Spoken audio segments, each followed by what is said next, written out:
Друзья, привет! Я стою в самом сердце Киева.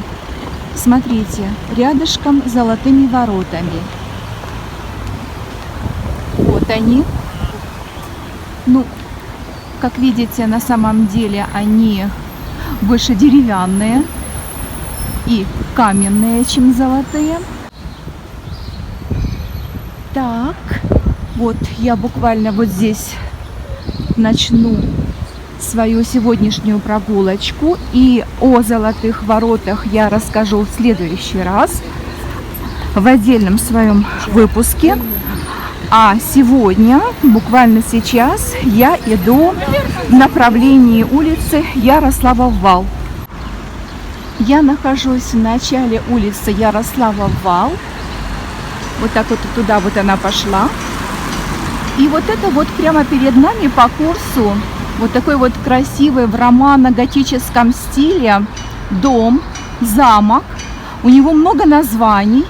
Его называют замок барона, приют рыцаря, замок Штейнгеля, замок Подгорского. То есть у него 4 названия, как минимум официальных. И я вам об этих названиях тоже немножечко дальше расскажу. Но сейчас мы подойдем к этому замку и даже войдем в него вовнутрь, потому что на первом этаже находится галерея афонских икон. Вот, представляете, и это очень такое, скажем так, редкое явление вообще для любых других стран. Покажу вам с другого ракурса. Посмотрите на этот замок барона или приют рыцаря. Видите, как он выглядит? Вот у него есть такая башенка со шпилем. Вот здесь вот главный вход когда-то был, сейчас он закрыт. И вот здесь над главным входом, сейчас отойду немножечко и покажу вам. Смотрите, кто находится. Видите? Вот летучие демоны. Вот они держат руками эркер. Вот они находятся прямо над входом, над аркой, над главным входом. Кстати, их называют еще химерами. Химеры, демоны, как угодно их назовите. Но говорят, что здесь, в этом замке, появляются привидения вот там вот на балкончиках, слетаются киевские ведьмы вот туда вот на балкончике. А в самом замке до сих пор бродит дух белой дамы. Ну, такие есть легенды до сих пор. И как ни странно, вот такое вот соседство с такими вот духами, привидениями.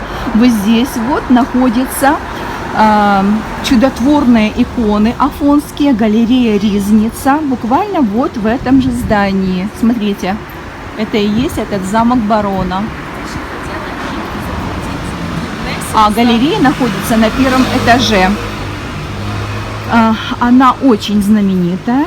И вы знаете, не попасть в нее было бы даже большим грехом. Почему? Потому что, ну и скажем так, огромной ошибкой.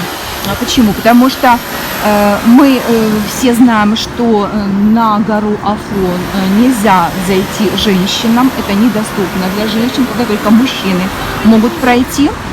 Вот, а вот и посмотреть на чудотворные иконы там, да, вот на Афоне в Греции. А вот здесь в Киеве находятся списки, то есть это самые настоящие копии тех знаменитых афонских икон.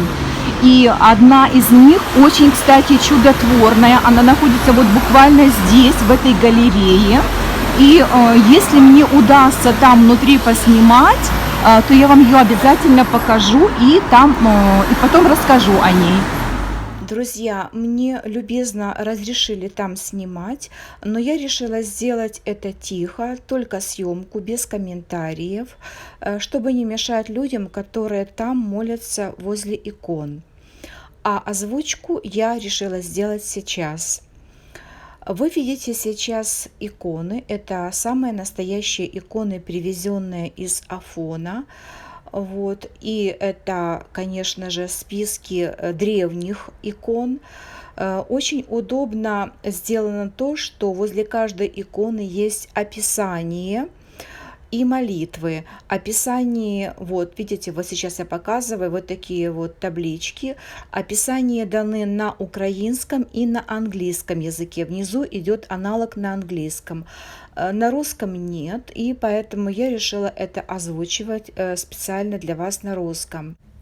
Сейчас мы подойдем к очень знаменитой иконе. Это Всецарица или Пантанаса. Перед этой иконой молятся об исцелении онкобольных. И даже если речь уже не идет о самом исцелении, то эта икона обладает другим очень удивительным свойством – это утешение.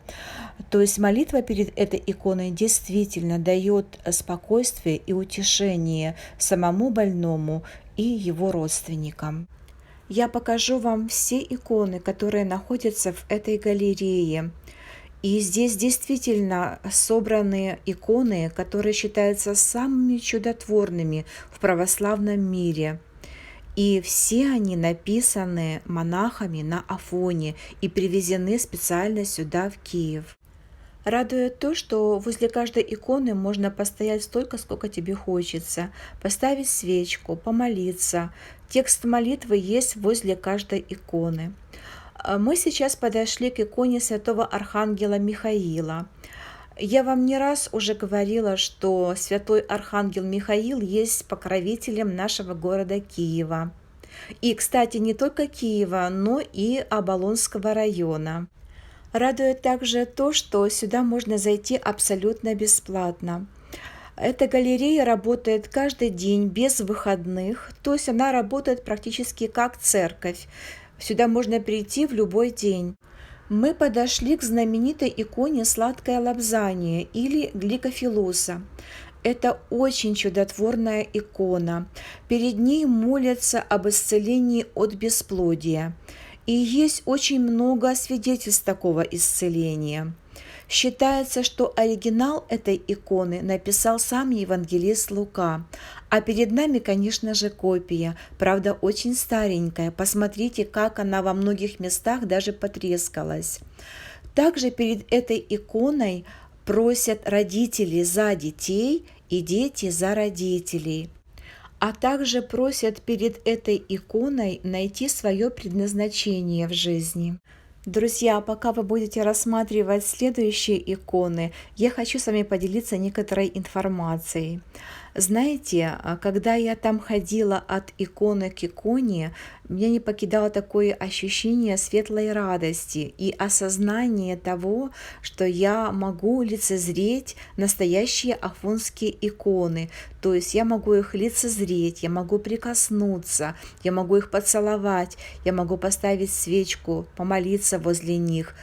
Потому что, на самом же деле это невозможно сделать женщинам там, в Греции, на Афоне. Потому что женщинам запрещено не просто посещать монастыри афонские, а даже приближаться к самой горе Афон. И не только даже по суше приближаться к горе, а даже со стороны моря. Я почитала такую информацию, которая меня просто ошарашила. Это то, что женщинам нельзя приближаться к побережью горы Афон со стороны моря, там на лодке или на кораблике, более чем на 500 метров, иначе будет просто неименуемый арест. Представляете? И такой строгий запрет в отношении женщин, и, конечно, девушек, девочек, сохранился у них до сих пор. Этот запрет смягчился только в отношении некоторых животных, женских особей, и то только со временем, потому что когда-то давным-давно, когда у них еще были очень строгие правила и традиции, у них не было даже животных, женских особей там на горе. И им, монахам, специально туда привозили яйца и молоко. Но потом со временем монахи стали разводить курей, потому что Им нужны были яйца не только для еды, а белок куриного яйца им нужен для написания икон, потому что сменилась техника написания икон. А также там у них развелись кошки, и монахи как бы закрывают на это глаза, потому что кошки хорошо ловят крыс и мышей. Мы подошли к последней иконе, и это Троеручица. История этой иконы очень интересная. Был такой преподобный Иоанн Дамаскин, и он был оклеветан по доносу.